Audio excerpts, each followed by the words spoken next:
નમસ્કાર, GSTV news જોઈ રહ્યા છો આપ. હું છું માનસી. વાત કરીશું અગ્નિકાંડના પીડિતોને ન્યાય ક્યારે નહીં. રાજકોટના ટીઆરપી ગેમ ઝોનના અગ્નિકાંડને લઈને ન્યાય માટે મૃતકના પરિવારજનોએ ગાંધીનગરમાં ધામા નાખ્યા છે અને આજે પીડિત પરિવારના સભ્યો ગાંધીનગરમાં સીએમ ભૂપેન્દ્ર પટેલ સાથે મુલાકાત કરવાના છે તેમજ ન્યાય માટે તેઓ રજૂઆત કરશે. ગેમ ઝોનમાં અગ્નિકાંડને લઈને ઘટનાના દિવસે જ સ્પેશિયલ ઇન્વેસ્ટિગેશન ટીમની રચના કરી છે અને આ ટીમ તપાસ ચલાવી રહી છે. મહત્વનું એ છે કે કોંગ્રેસ નેતા રાહુલ ગાંધી અગ્નિકાંડના પીડિતોની સાથે 2 વખત મુલાકાત કરી અને હવે સીએમ સાથે અગ્નિકાંડના પીડિતો ન્યાય માટે મુલાકાત કરવાના છે. આજ અંગે વધુ માહિતી માટે સંવાદદાતા જતીન જોડાઈ ગયા છે. જતીન, મુખ્યમંત્રી મળવાના છે રૂબરૂ અગ્નિકાંડના પીડિતોના પરિવારો સાથે, વિગતો શું? રાજકોટ અગ્નિકાંડને લઈ મુખ્યમંત્રી ભૂપેન્દ્ર પટેલ જે અગ્નિકાંડના પીડિતો સાથે મુલાકાત જે છે તે કરવાના છે. રાજકોટ ખાતે તણાવ બન્યો હતો તેના પીડિતો સાથે મુખ્યમંત્રી મુલાકાત કરશે કે ત્યાં આરોપીઓ છે તેમને સજા યોગ્ય ન્યાય જે છે તે આપવામાં આવે. કહી શકાય કે રાહુલ ગાંધી 2 વખત મુલાકાત કરી છે, ત્યારબાદ મુખ્યમંત્રી હવે જાગ્યા છે અને મુખ્યમંત્રી ભૂપેન્દ્ર પટેલ જે છે તે મુલાકાત કરશે.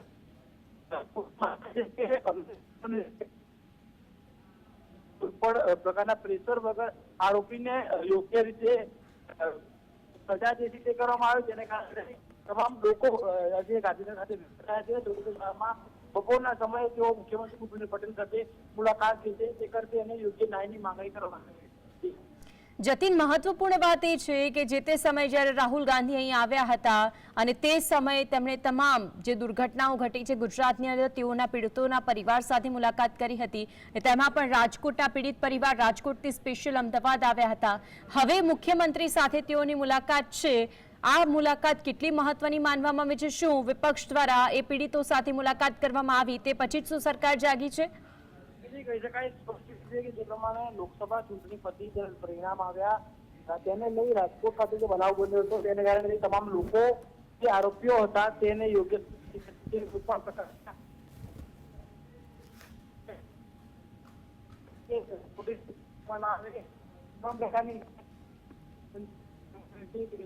શકાય કે રાહુલ ગાંધીએ 2 વખત રૂબરૂ મુલાકાત કરી હતી. તે વખતે તેઓ વિડીયો કોન્ફરન્સથી પણ વાત કરી હતી, એટલે કે તેઓ એ પ્રકારની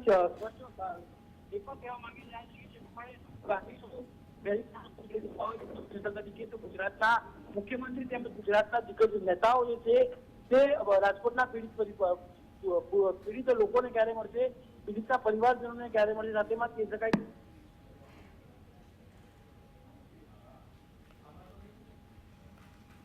આભાર જતીન, આપ જોડાઈને વિગતો જણાવી તે બદલ.